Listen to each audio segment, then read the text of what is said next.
Okay, today we're going to be working on the 350 again, but before then I've got a quick job to do on the 86, which is, let me grab my prop. It is a solid transmission mount. There's actually two of them, but yeah, you get the idea.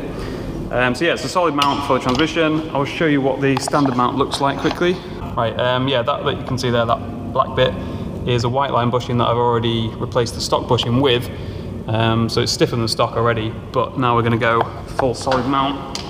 Go full race car. Let's go full race car. Apparently it does actually make it sound quite a lot more race car-ish, like, you know, the sort of whine that you get, which is part of the reason I'm doing it, I'm not gonna lie. I guess it'll help stiffen up the gear shift a little bit. So no, still one of my least favourite things about this car, the gear shift, so hopefully this will help a little bit, but we'll see. It might end up being like too much vibration and too much noise and I might end up taking it out, but we'll see. So yeah, let's get this done and then we'll crack on with the 350.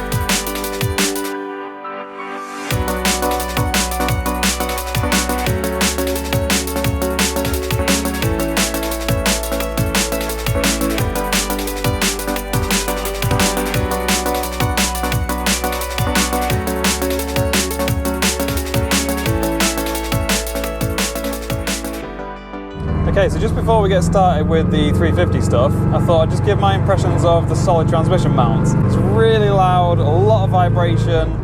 You do get that cool sort of race car whine, but the vibrations and the rattling and everything is a bit worse than I was expecting. Like, if I lift off in 5th gear, can you hear that? It sounds like the engine's fucking falling out the bottom. Like, it's just, it sounds brutal. So I don't know if I'm gonna keep them in or not. Like, can you even like hear me over it? It's so much louder in here now than it was before. On a positive note though, it has made the gear shift, like I'm probably shouting, I don't know if you can hear me at all, but it has made the gear shift a lot better. Like noticeably improved how sort of positive and how much it like clicks into gear. And that's coming from someone who didn't notice much difference from all the other transmission mods that I've done. Like changing the gearbox oil, changing the shifter springs, putting that other white line bush in. None of those really made a massive difference.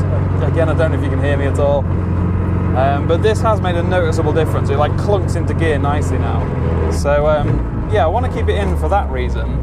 But fucking hell, it's nice, a bit of relief when I put the clutch in.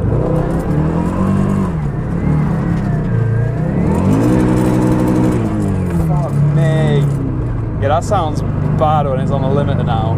Oh, I did also want to mention that the diff oil change that I did has made a noticeable difference to how smooth the diff is. I kind of forgot how smooth it can be. Like it was really clunky and like locking up a lot on tight turns or even just like normal turns. And even just setting off in a straight line, it was really like sort of just juddery. So I've changed the diff oil, put fresh oil in, and it's a lot better now. It's a lot smoother when you're setting off, even in a straight line. And yeah, noticeably better when you're doing tight turns. So yeah, that's definitely, I'm gonna have to like do that more often I think than I have been doing. I think the last time I did it was November or December. So given the amount of abuse, the amount of drifting that this thing does, it's so nice putting it in neutral and just quiet.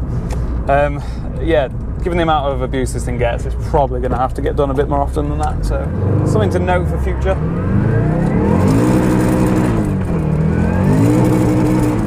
Fuck me.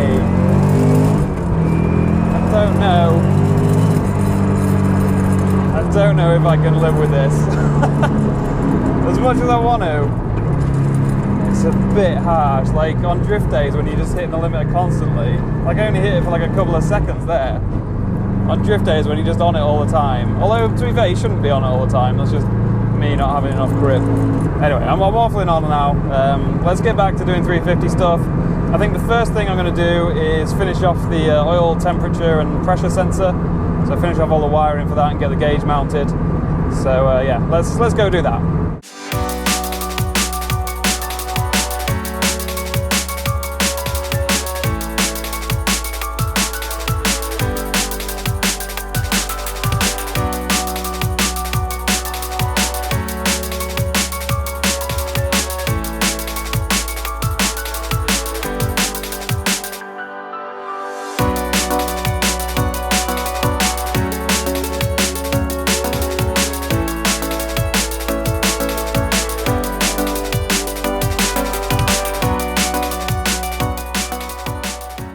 Okay, so the gauge is in and working. I'll show you in a second working, but this wiring obviously needs tidying up, but you get the idea. I'll show you what I've done for the sensors and everything.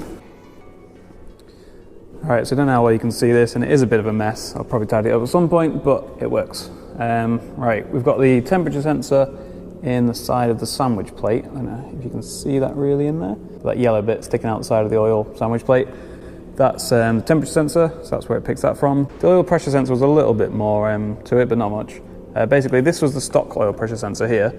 I wanted to keep that just because, like, there's no harm in having two oil pressure sensors really. They're both in different units, and like I don't know how accurate this one is. It'll be interesting to see like how it compares to the aftermarket one. So yeah, I just wanted to keep that, because then also you get the oil warning light on the dash as well if the pressure gets too low. So we've got this new one here is the aftermarket oil pressure sensor, and this is just a T-piece. The reason it's on like a remote T-piece, where you can see the cable comes out and then goes around here. And the reason I did that is just because that helps soak up some of the vibration. If you just put like a solid T-piece in there, it's quite often the crack or the sensor will die because it's just getting too much vibration straight from the engine block. So yeah, I got one with like a flexible bit of hose just to soak up some of the vibrations. As you can probably tell as well, there's a few little leaks. We had a lot of leaks to start with, as you can see. I'm still tightening everything up and just putting some PTFE tape on bits and bobs, stuff like that to sort all that out. But for the most part it's sorted. I think that's the only little bit that's got a tiny leak now. So yeah, that's pretty much it. They go back up again, pretty messy, but it'll do for now. So if we turn the ignition half on, you can see we get a lovely gauge. Obviously there's no pressure at the moment because the engine's not running, but it does work. But you can change all the colours and everything on the back of it. You can make it blue or green or whatever you want.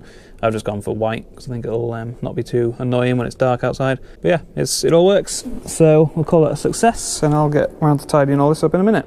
So yeah, we'll count the pressure sensor and the temperature sensor as being done, but obviously I need to tighten a few things up, check for leaks and stuff, and then tidy all the wiring up. But now I think we'll do, I'm just looking, like, I don't know if I've actually shown you all the stuff that's turned up yet.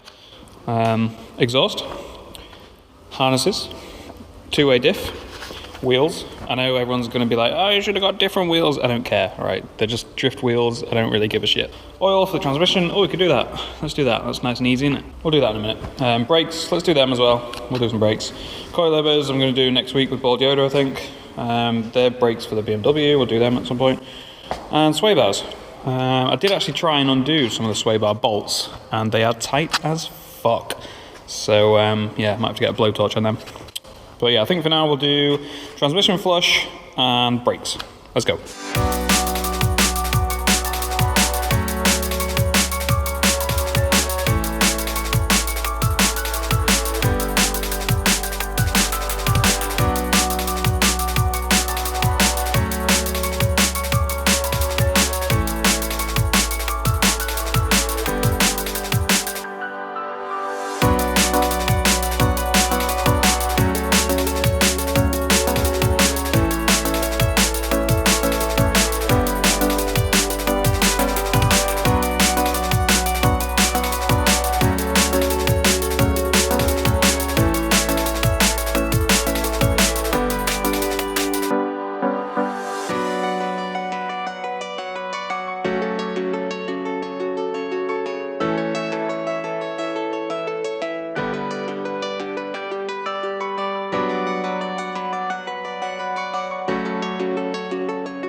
Okay, so that's it. All the distant pads have been changed all around.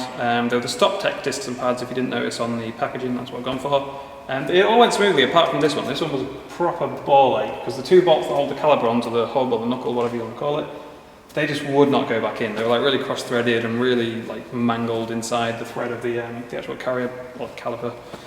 So that was a proper nightmare. It took me, I'd say, well over an hour just to get that one back on. The rest of them were all pretty easy, pretty straightforward. It's nice that they've all got, even on the back, they've all got like the pin design pads, where you just literally knock a pin out and then you can just pull the pads out. It's a lot easier than what the GT86 had as standard, which is like extra bolts you have to undo and they're really tight as well. So yeah, a lot better. Now I would go and give you my impressions, or go and like road test it and tell you what I think of the discs and pads, but we're going to be doing a lot more stuff to this very soon, like coilovers and other bits and bobs. So I can't be bothered to put all the front bumper on and get the new under tray on and everything like that. The reason I've got a new under tray, by the way, is because the old one, if you can see, it's like bits hanging off. Basically, these bolts that hold the under tray on just don't come off. Sean said he had the same thing on his 350. Like, basically the plastic tears in the bumper before the bolts will come out. So yeah, I could have just replaced it with the stock under tray, but there's an aftermarket one. I thought I may as well just get that. I don't really know what the benefit of it is. Like, I don't know why there's an aftermarket under tray. Because it's aluminium, whereas the stock one's plastic, so like stock one's probably lighter, but I don't know. I figured I may as well just get the aftermarket one rather than just buying another OEM one. At least the aftermarket one comes with new bolts as well to replace all these broken ones. So yeah, the next video will probably be a drift day in the 86. I don't know when I'm going to first do a drift day in this. Probably, I think April, Santa Pod. Maybe that's where we'll sort of aim for like the first outing to be. I don't know how much is going to be done by then. It's certainly not all going to be finished, but I think we'll get a fair few bits done. We might not get like the diff done and the roll cage and stuff won't be in, but we should have a fair few bits done, so it won't be completely stock. Which I know I did say I was going to do a video, or do a drift day, sorry, with it completely stock, but I was too impatient. I wanted to just start doing stuff, so that happened. But yeah, like I say, the next video will be a T-side drift day in the 86, and then we'll be cracking back on with more mods on this, so we'll see you there.